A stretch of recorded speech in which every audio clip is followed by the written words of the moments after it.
Bonjour à tous. On a tous entendu parler d'endroits dangereux et mystérieux où les gens disparaissent, comme les sables mouvants et le triangle des Bermudes. Mais il y a un endroit encore plus effrayant, une île inhabitée qui se cache dans les régions reculées de l'océan Pacifique. Sur cette île, il y a des créatures inconnues de la science, avec de gros crocs et des griffes acérées qui peuvent percer n'importe quelle proie. Le ciel là-bas est rempli de grands oiseaux, présumés éteints depuis longtemps, à tort. Tout avion qui survole cette mer du diable est condamné à s'écraser. Et si quelqu'un a la chance de survivre à l'accident, il peut s'attendre à rencontrer des problèmes encore plus dangereux une fois à terre.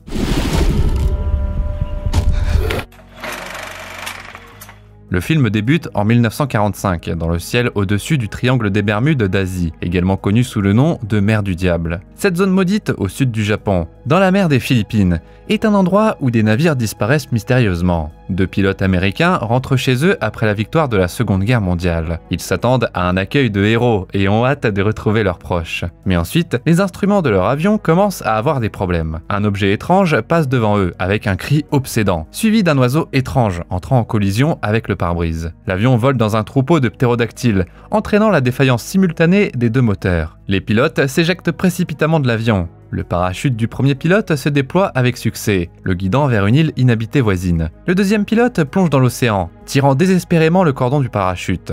Miraculeusement, le parachute finit par s'ouvrir juste à temps. You're a lucky bastard. Sa chance prend fin lorsque l'énorme reptile avale le pilote comme une mouche. Son partenaire est abandonné aux côtés des monstres préhistoriques, complètement coupés de la civilisation. Plusieurs années plus tard, un avion de ligne chinois survole la mer du diable. L'une des personnes à bord est un homme nommé Ao, volant avec sa fille Yi. Leur relation semble tendue. Yi a quitté son siège, laissant Ao anxieux. D'un coup, Lee, un autre passager, tire Ao sur le côté. Lee et sa femme Jin, qui attend un bébé, demandent de l'aide à Ao pour résoudre un désaccord sur le nom de leur futur enfant. Au milieu de tout ça, Yi revient des toilettes, accompagné de son copain, qui se trouve également dans l'avion. Ao le remarque et essaie de réprimander la fille. Mais Yi se dit qu'elle ne lui doit rien. On dirait qu'elle méprise son père. Ao lance un regard sévère au copain de Yi. Puis des turbulences secouent l'avion. La secousse soudaine entraîne une baisse de la pression de la cabine, envoyant Ao voler dans l'allée. La panique s'ensuit lorsque les passagers mettent rapidement des masques à oxygène, tandis que les pilotes envoient d'urgence un signal de détresse. Les instruments de l'avion ne marchent plus en raison d'un champ électromagnétique anormal. Le capitaine abaisse l'altitude de l'avion et les choses semblent revenir à la normale pendant un moment. Une jeune blogueuse sort son téléphone pour filmer du contenu pour ses réseaux sociaux. Les passagers poussent un soupir de soulagement. Mais sorti de nulle part, l'avion croise soudainement un troupeau de ptérodactyles. Les moteurs prennent feu et une partie de la queue se casse, forçant l'avion à faire une descente rapide. Les pilotes ont du mal à reprendre le contrôle, repérant une île inhabitée en contrebas où ils prévoient d'effectuer un atterrissage d'urgence. Malheureusement, le moteur fonctionne mal, ce qui entraîne une explosion enflammée qui touche la cabine. La décompression tire les passagers de l'avion, mais Ao parvient à s'accrocher, puis à se rendre à son siège et à attacher sa ceinture de sécurité. Il tient fermement la main de sa fille, et bientôt, l'avion s'écrase dans l'eau avec un grondement assourdissant. Malgré un atterrissage réussi sur l'eau, l'élan de l'avion le propulse vers un amas de rochers. L'impact brise l'avion en deux. Tragiquement, les pilotes meurent dans le feu, et la section arrière avec les passagers est jetée de côté. Tout le monde à bord s'évanouit à cause des secousses. Plus tard, Ao reprend conscience et aide Yi à sortir. Heureusement, ils sont à peine blessés. L'avion s'est retrouvé sur une plage de sable. Mais tout le monde n'a pas autant de chance. Une hôtesse de l'air tente d'aider les passagers blessés. Pendant ce temps-là, Jin se plaint à son mari de douleurs à l'estomac. Cheng, le copain de Yi, a réussi à s'en sortir aussi et vient lui parler.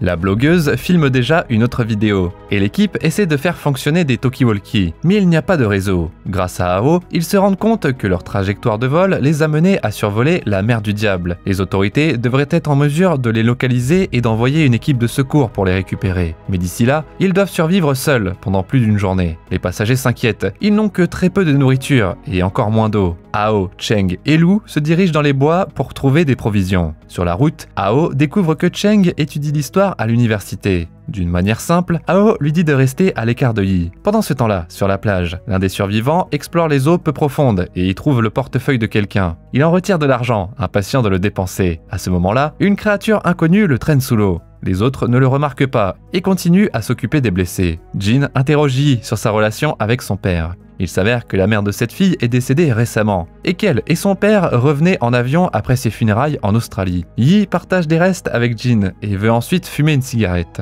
La femme l'arrête et lui demande de ne pas fumer autour d'elle. Au même moment, Ao continue de poser des questions à Cheng sur lui et Yi. Le gars répond qu'ils sont ensemble depuis environ 1 an. Ça rend le père furieux, car il croit que sa fille est mineure. 1100年的，今年都19岁了。大叔，你不会连你女儿多大都忘了吧？ Lou les interrompt soudainement, après être tombé sur une hutte. À l'intérieur, il tombe sur de vieilles munitions, un couteau et une hache. Il y a aussi le journal du pilote américain de la Seconde Guerre mondiale, qui a esquissé une carte avec une source d'eau marquée dessus. Il mentionne également qu'il y a un énorme crocodile autour du rivage. Cette révélation effrayante fait que Ao court rejoindre sa fille. Sur la plage, un survivant nommé Feng tente d'empêcher une hôtesse d'aider les passagers blessés. Le gars dit qu'elle utilise de l'eau pour des gens qui sont voués à mourir de toute façon. Mais la dame tient bon et ne donne pas la seule bouteille. Li intervient pour la soutenir. Feng n'arrête pas d'insister sur le fait que le temps viendra, ce sera chacun pour soi. Même le mari abandonnera sa femme enceinte pour sauver sa propre vie. Ça lui vaut un coup de poing au visage. Le combat se poursuit sur le rivage, et Jin et le steward essaient de les séparer. Le reste du groupe profite juste du spectacle. Feng pousse le steward dans l'eau, et soudainement, un crocodile se jette sur lui juste devant tout le monde. Le reptile se dandine ensuite sur la terre, et les gens se dispersent. Ceux qui n'arrivent pas à s'échapper finissent en pâté pour crocodile. Lorsque Ao, Cheng et Lou atteignent la plage, plus personne n'est là. Ils voient des traces de crocodile dans le sable. Ce crocodile particulier ne semble pas si énorme, et toutes les provisions ont été emportées par quelqu'un. Ils concluent que le groupe s'est échappé, et ils partent à leur recherche. Mais le crocodile suit aussi les survivants, et il attrape l'hôtesse de l'air qui a trébuché et est tombée. Personne ne vient à son secours. Les survivants se divisent en plus petits groupes, et Yi finit avec le couple marié. Ils trouvent une source d'eau douce et décident d'y rester. Bientôt, ils sont rejoints par le reste du groupe, y compris Ao, Cheng et Lou qui émergent de la forêt. Ils sont vraiment soulagés de voir Yi, mais tout à coup, ils entendent des bruits étranges à proximité. Il s'avère qu'il y a un gigantesque crocodile qui dort parmi les rochers sur lesquels ils étaient assis. La créature se réveille à cause de l'odeur de sang provenant de la jambe blessée d'un homme. Tout le monde gèle de peur, et Ao leur dit de ne pas faire de mouvements brusques. Malheureusement, le gars qui a réveillé le crocodile n'écoute pas et appelle à l'aide. Le prédateur se jette instantanément sur lui, l'écrasant avec ses mâchoires massives. La panique s'ensuit, et tout le monde commence à s'enfuir. Ao prend du retard et devient la cible du monstrueux crocodile. Ao esquive de justesse l'attaque, et le crocodile le frôle. Tandis que l'homme tombe, l'attention du reptile se déplace vers une fille dont le pied est coincé entre les rochers. Le crocodile mange le personnage qu'il juge être le plus délicieux, tandis que Ao rejoint le groupe. La première chose qu'il fait, c'est de réprimander Cheng pour avoir joué le héros et s'être précipité à l'aide des gens. Quelqu'un suggère de se séparer pour perdre le crocodile, mais Ao insiste que tout le monde reste près de lui. En tant que nouveau leader, il conduit tout le monde à la cabane. C'est là qu'ils passeront la nuit, et les hommes se relaient pour veiller. Ao a une blessure qui saigne au bras, et sa fille essaie d'aider. 你出来干嘛？赶紧回去。我找到了这个，还有这个，可以用来消炎的。 Le père prend les munitions de Yi. Il croit clairement que la meilleure défense contre les germes, c'est l'attaque. Versant de la poudre à canon sur la plaie, Ao cherche quelque chose pour l'enflammer. Yi lui donne quelques allumettes, mentionnant qu'elle les a trouvées dans l'épave de l'avion. Cheng aide à cautériser la blessure, tandis que tout le monde s'émerveille du courage du chef. Li suppose que Ao est un ancien militaire. Pour le dîner, tout le monde mange les restes de nourriture de l'avion. Ao demande une cigarette à Yi. La fille ne supporte pas d'être si proche de son père. Elle est en colère contre lui pour l'avoir quitté, elle et sa mère, pendant une période difficile, puis elle se précipite vers la hutte. Elle n'a pas parlé à son père depuis près de 5 ans. Lou reste avec Ao et mentionne que ça fait 1 an qu'il a vu son fils pour la dernière fois. De nulle part, un squelette desséché leur tombe dessus. Ils comprennent que c'est la personne qui a écrit le journal. Il n'y a aucun signe de morsure de crocodile sur lui. Tôt le matin, pendant sa garde, Ao décide de cueillir des fruits pour le petit déjeuner. Il laisse sa fille avec Cheng et il se dirige vers la jungle. Feng et la blogueuse ont également survécu. La fille continue à faire des vidéos pour gagner des abonnés à son retour. Sortie de nulle part, elle entre dans une boue gluante verte et rentre dans un arbre couvert de la même boue. Ils décident de s'éloigner et de nettoyer, sans remarquer les toiles d'araignée autour d'eux.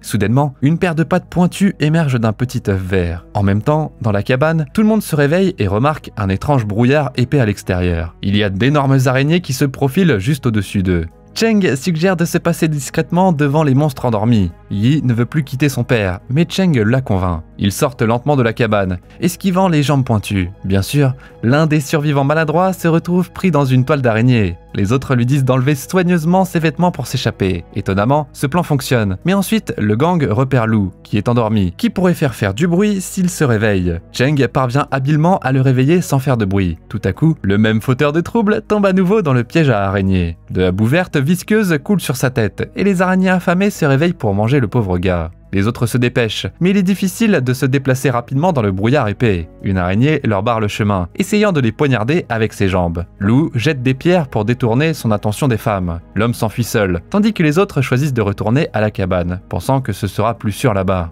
Yi se fait prendre dans une toile d'araignée, et Cheng la libère en arrachant le piège collant avec une hache. Ils n'atteignent pas la cabane, mais ils découvrent un endroit isolé sous les arbres. Les quatre se retrouvent entourés de monstres, mais quand Hao entend un bruit, il se précipite pour aider. Il fait claquer des chaudrons, attirant l'attention des monstres. Yi et les autres saisissent l'occasion et s'enfuient. Hao se cache près de la cabane, jetant les chaudrons plus loin. Les araignées se précipitent, et Lu, qui a réussi à survivre, se trouve également à proximité. Avec Hao, ils entrent dans la cabane, ignorant qu'une des araignées est perchée sur le toit. Le monstre frappe soudainement, transperçant Lu avec sa jambe. Hao répond en tranchant une partie de la jambe de l'araignée avec son couteau. Alors qu'il meurt, Lu tend un sac contenant ses effets personnels à Hao.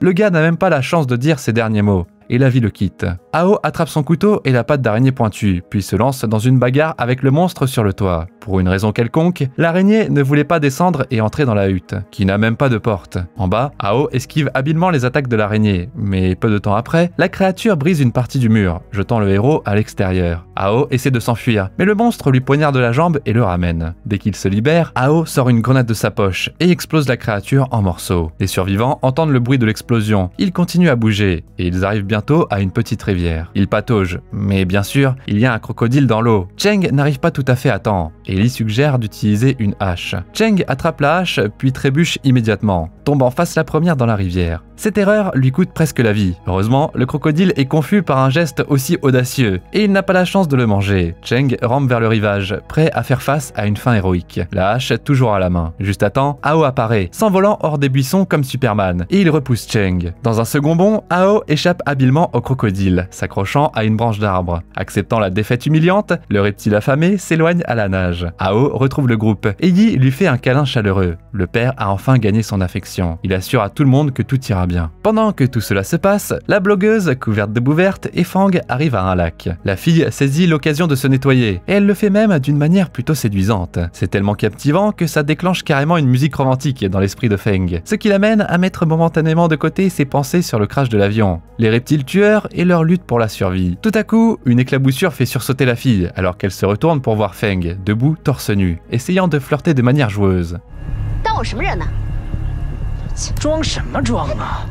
别装了。 La fille le rejette carrément. Feng, désemparé, s'énerve tellement qu'il a même une petite crise cardiaque. Juste à ce moment-là, un crocodile interrompt leur dispute en touchant la jambe de la fille sous l'eau. Au début, elle ne se rend pas compte de ce qui se passe. Elle pense que c'est de nouveau Feng avec ses avances agressives. Mais le véritable prédateur lui prend soudainement sa jambe. Elle tend désespérément la main à Feng, mais le gars n'a pas envie de l'aider. Au lieu de ça, il la repousse, veillant sur lui-même et la laissant devenir le dîner du monstre. Pendant ce temps-là, le reste du groupe continue de se frayer un chemin à travers la jungle. Il tombe sur un avion écrasé transportant une charge dangereuse de matière nucléaire. Cheng se rend compte que les créatures locales auraient pu se transformer en mutants à cause des radiations, mais il touche quand même le tout à main nue. Miraculeusement, il découvre une radio en état de marche dans la caisse. En l'utilisant, Yi fait savoir aux sauveteurs qu'ils sont vivants, et Li découvre même une mitraillette dans la cabine. Maintenant, ils ont une bonne chance d'être sauvés, même s'ils doivent encore combattre des monstres. Au même moment, Feng prend des pilules, se disant qu'il ne rendra pas l'âme aussi facilement. Il a une maladie cardiaque, et s'il était sur le vol, c'était justement pour se faire transplanter. Il est horrifié par un bruit dans les buissons, mais il s'avère que c'est le groupe de Hao. Il décide d'emmener Feng, bien qu'il soit au courant de son mauvais caractère et qu'il doit être prudent avec lui. Pour l'intimider, Hao montre à l'homme une mitraillette qu'il a trouvée. Les sauveteurs sont censés arriver par le sud-est,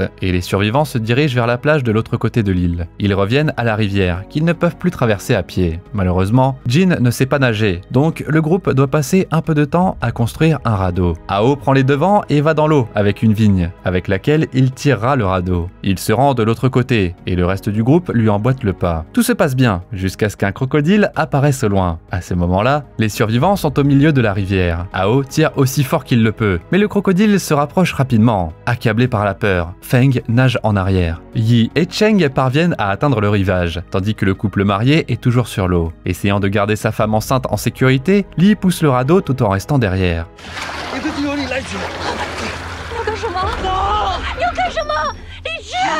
Li se sacrifie pour que sa femme puisse se rendre à terre. Le crocodile l'avale, et Feng profite de la situation et sort de la rivière. Jin se fait emmener, bien qu'elle essaie de rester, refusant de croire que son mari est mort. Le crocodile continue de chasser les survivants, et Ao le combat avec l'arme. Il fait un autre de ses sauts caractéristiques, mais le prédateur passe juste devant lui. Même quand Ao lui tire dessus avec son arme, le crocodile continue de courir après les autres. Cheng prend Jin sur le côté, et Yi reste avec Feng. L'énorme reptile reste derrière eux, et Feng tombe maladroitement par terre. Il reste là, les yeux écarquillés, et la fille revient pour l'aider. Mais ça s'avère être une erreur, car Feng la repousse, l'utilisant pour distraire le monstre et s'enfuir. Le crocodile se précipite derrière Yi, mais juste à temps. Ao sort des buissons pour sauver sa fille une fois de plus. Il continue de tirer, réussissant à percer la peau dure de la créature. Yi s'enfuit, mais trébuche dans un fourré. L'une des balles passe à côté, frappant accidentellement Feng à la jambe. Le crocodile capte l'odeur du sang et s'en prend à Feng. Dans le processus, sa queue frappe accidentellement Yi, qui est piégée dans les buissons. Elle se fait attraper par les pointes sur la queue du crocodile et est entraînée derrière la créature sans méfiance.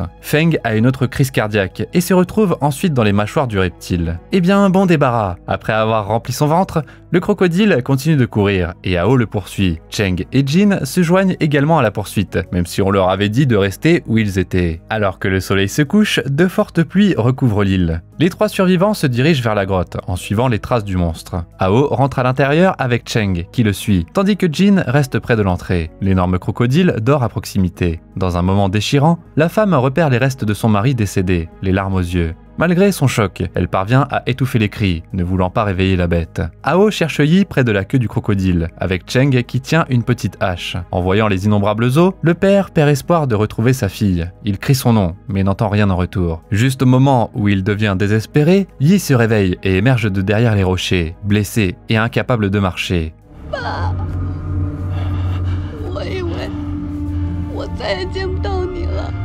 Ils se serrent dans leurs bras, et Ao donne un coup de main à Yi pour l'aider à se relever. Mais avant qu'il ne puisse partir, le crocodile se réveille et commence à se promener dans la grotte. Le père de Yi dit à Cheng de sortir sa fille de là, et il commence à tirer sur le crocodile. Son plan est d'attirer la bête plus profondément dans le repère et de se sacrifier pour gagner du temps pour les autres. Le garçon se précipite vers sa copine, la conduisant à la sortie. Ao trouve un abri parmi les rochers, glissant à travers des passages étroits dans lesquels le crocodile ne peut pas se faufiler. Mais le temps presse, alors que la créature massive traverse les murs de pierre. Dans le chaos, Ao perd également sa dernière grenade. Cheng se précipite pour remettre Yi à Jin, puis il se retourne pour sauver son futur beau-père. Ao évite habilement une attaque et se fraye un chemin dans un autre couloir. Il utilise ses dernières munitions pour repousser le prédateur qui s'approche. N'ayant plus de voie d'évacuation, Ao fait signe à Cheng de trouver une grenade. Malgré l'obscurité, Cheng la trouve assez rapidement, puis il attrape également un morceau de la jambe de l'araignée. Ao lui dit de faire exploser le monstre, mais Cheng hésite, ne voulant pas enterrer Ao sous des débris. Au lieu de ça, Cheng utilise sa hache et la lance sur la créature. Le crocodile se laisse distraire et commence à chasser Cheng.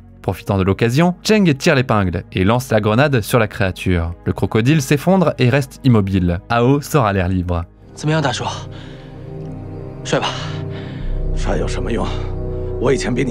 Au lieu de se faire louer pour ses actes, Cheng finit par faire face à une autre série de réprimandes de la part de Ao, qui est grincheux. Là, le crocodile revient à la vie et se jette sur lui. Une fois de plus, Ao utilise son super saut, plongeant cette fois sous le ventre du crocodile. Il y enfonce la jambe pointue de l'araignée et loge l'arme de fortune entre les rochers. La créature se précipite vers l'avant, déchirant son ventre. Cette fois, c'est pour de bon, et Cheng donne un coup de main pour aider Ao à sortir de la grotte. Les femmes les repèrent et n'en croient pas leurs yeux. Les hommes les pressent de quitter cette île maudite.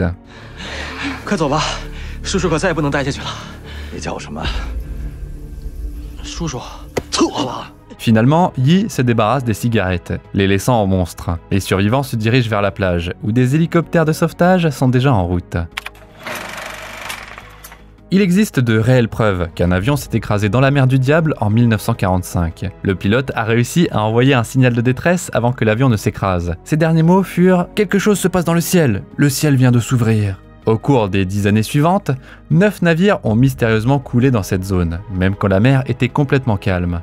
Un navire japonais en mission pour explorer cette région dangereuse a également disparu. Des recherches ultérieures ont révélé que la région présente une présence spécifique de gaz au-dessus du fond de l'océan. Ces gaz peuvent remonter à la surface soudainement, ce qui pose des défis pour l'expédition. D'autres raisons possibles des événements surnaturels pourraient être les volcans sous-marins, qui sont assez fréquents dans la région. En raison de ces activités sismiques, certaines petites îles de la mer du Diable finissent parfois sous l'eau, tandis que d'autres s'élèvent soudainement au-dessus de l'eau. Comme il n'y a pas de marque officielle de l'emplacement exact de la mer du Diable sur aucune carte du monde, il est difficile de déterminer avec précision sa taille et ses limites. Malgré les notes basses et les trous d'intrigue évidents, le film a été un succès commercial. Il a remporté plus de 2 millions de dollars au box-office, ce qui est bien plus que ce qu'il a coûté. De plus, il a remporté le titre de la sortie de film en ligne la plus rentable en Chine pour 2020. Ce film a marqué les écrans de la version chinoise de Netflix appelée Iqiyi, qui appartient à la société Baidu, la version chinoise de Google. Ce service de streaming est actuellement l'une des plus grandes plateformes au monde, avec plus de 500 millions d'utilisateurs actifs chaque mois. Comme toujours, tu peux trouver le nom du film dans la description. En attendant, tu peux nous dire dans les commentaires si tu crois aux forces et à la magie d'un autre monde, ou si tu penses qu'il y a toujours une explication scientifique à tout. N'oublie pas de t'abonner à la chaîne et de laisser un like pour voir encore plus de récapitulatifs comme celui-ci.